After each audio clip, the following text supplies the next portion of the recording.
आज हम लोग सॉल्व करेंगे 2019 का सामाजिक अध्ययन का पेपर।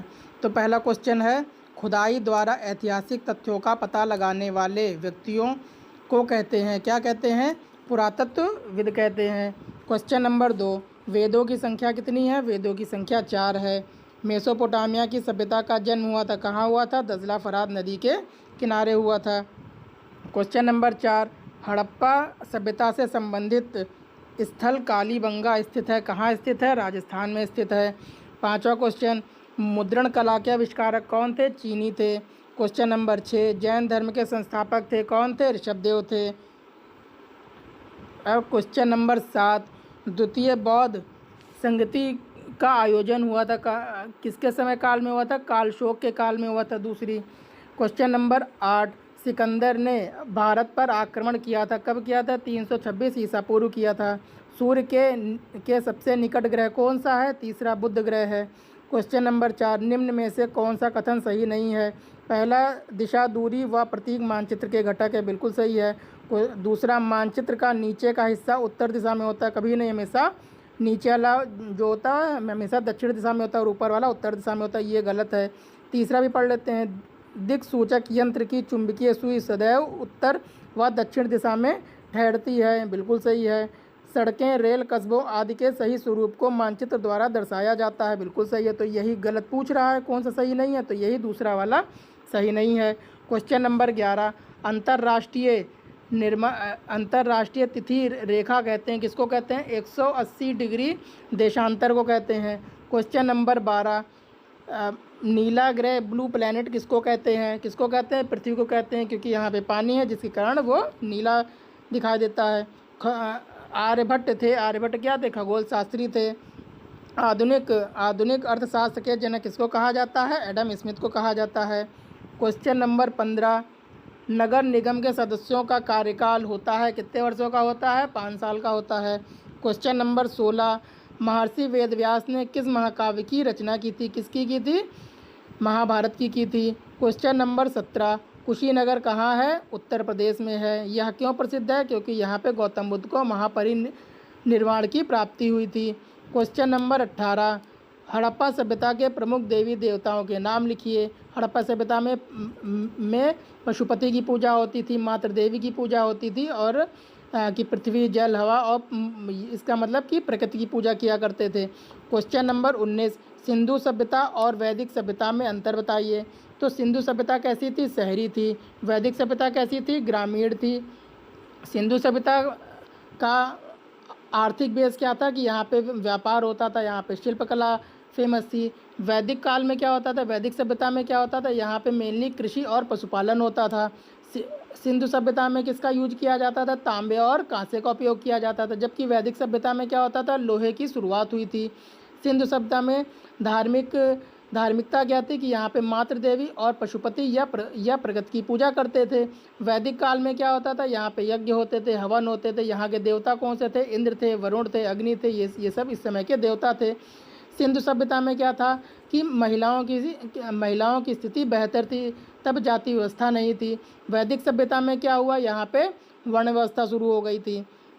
क्वेश्चन नंबर 20, 6ठी शताब्दी ईसा पूर्व भारत में कुल कितने महाजनपद थे? तो 16 महाजनपद थे। क्वेश्चन नंबर 21, जैन धर्म के प्रवर्तक कौन थे? तो यहाँ पे ऋषभदेव हो जाएगा, ऊपर पूछा गया है क्वेश्चन। क्वेश्चन नंबर 22, उल्कापिंड से आप क्या समझते हैं? उल्कापिंड एक ठोस खगोलीय वस्तु है जो अंतरिक्ष से पृथ्वी की सतह पर आकर गिरता है, उसको हम लोग क्या कहते हैं? उल्कापिंड कहते हैं। क्वेश्चन नंबर 23, पृथ्वी को हरित ग्रह क्यों कहते हैं? पृथ्वी को हरित ग्रह इसलिए कहते हैं क्योंकि पृथ्वी पर पौधों और वनों की भरपूर मात्रा है, जो ग्रह के बड़े हिस्से को हरा रंग देती है, जिसके कारण इसको हम लोग क्या कहते हैं? हरित ग्रह कहते हैं। क्वेश्चन नंबर 24, सबसे छोटे महाद्वीप का नाम लिखिए। सबसे छोटा महाद्वीप ऑस्ट्रेलिया। पृथ्वी के किस भाग में सूर्यताप अधिकतम होता है? उष्णकटिबंधीय भाग में सबसे अधिकतम सूर्यताप होता है। क्वेश्चन नंबर 26, पंचायत व्यवस्था कितने स्तरों पर कार्य करती है? तो पंचायत व्यवस्था 3 स्तरों पर कार्य करती है, जैसे गांव के लेवल पे ग्राम पंचायत, फिर ब्लॉक के लेवल पे पंचायत समिति और जिला के स्तर पर जिला परिषद। क्वेश्चन नंबर 27, नासा का पूरा नाम लिखिए। तो नासा का फुल फॉर्म क्या होता है? National aeronautics and space administration. Question number 28, स्वशासन से आप क्या समझते हैं? स्वशासन एक ऐसी व्यवस्था है जहां किसी क्षेत्र या समूह के लोग बाहरी सत्ता या नियंत्रण के बिना अपने स्वयं के मामलों को स्वयं नियंत्रित करते हैं या शासन करते हैं, उसको हम लोग क्या कहते हैं? स्वशासन कहते हैं। क्वेश्चन नंबर 29, राष्ट्रीय आय को परिभाषित कीजिए। एक वित्तीय वर्ष के दौरान किसी देश के निवासियों द्वारा अर्जित सभी अंतिम मूल्यों और सेवाओं के कुल मौद्रिक मूल्यों का योग क्या कहलाता है? राष्ट्रीय आय कहलाता है। क्वेश्चन नंबर 30, नगर निगम के अध्यक्ष को क्या कहते हैं? महापौर कहते हैं। क्वेश्चन नंबर 31, इतिहास लेखन के सिक्के एवं अभिलेख किस प्रकार सहायक होते हैं? तो सिक्कों का क्या होता है कि सिक्के एक ठोस पुरातात्विक साक्ष्य हैं जो कि तात्कालिक मतलब उस समय की आर्थिक, राजनीतिक, सामाजिक, सांस्कृतिक, धार्मिक स्थिति के बारे में जानकारी हमको मिलती है। अभिलेख का क्या यूज़ है? अभिलेख क्या होता है? उस समय की महत्वपूर्ण घटनाओं को, उस समय के प्रशासन को, वहाँ की सामाजिक व्यवस्था, धार्मिक परंपरा के बारे में स्थायी जानकारी हमको देते हैं, स्थायी और सटीक जानकारी हमको प्राप्त होती है।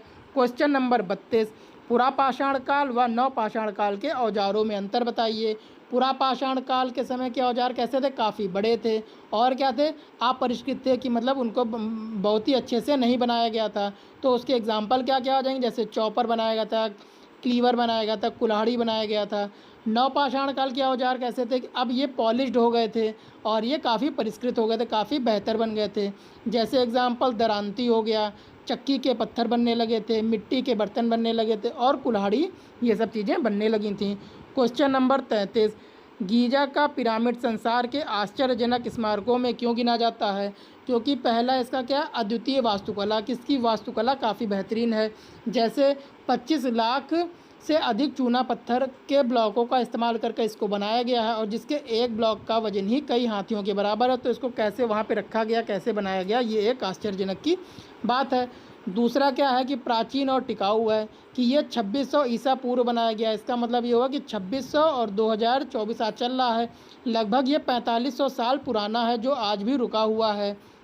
तीसरा कि ये तकनीक के मामले में कि इसका जो डिज़ाइन है कि पिरामिड शेप में बनाया गया, किसका निर्माण कैसे हुआ और इसके कितने भारी पत्थर को कैसे वहाँ पे पहुँचाया गया, ये भी उस समय के काल में। तो ये एक आश्चर्य का स्मारक बन जाता है। क्वेश्चन नंबर 34, सिकंदर के आक्रमण का भारत पर क्या प्रभाव पड़ा? तो क्या प्रभाव पड़ा? सबसे पहले प्राचीन यूरोप और दक्षिण एशिया के बीच में प्रत्यक्ष संबंध स्थापित हो गया, पहला तो ये प्रभाव पड़ा।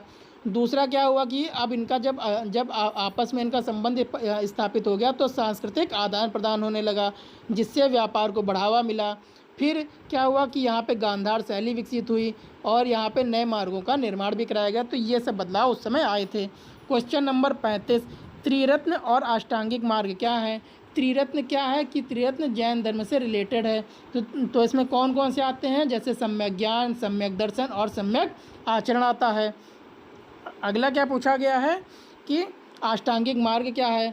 अष्टांगिक मार्ग ये गौतम बुद्ध द्वारा बताया गया था कि अगर इन 8 चीज़ों का अगर हम लोग पालन करें तो हम लोग दुख को अपने जीवन से दूर कर सकते हैं।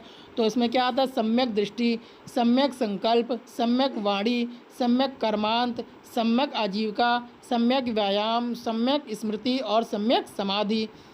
फिर आगे इसमें पूछा गया था यह किनसे संबंधित है? तो ये बता दिया मैंने कि त्रिरत्न जैन धर्म से संबंधित है और अष्टांगिक मार्ग बौद्ध धर्म से संबंधित है।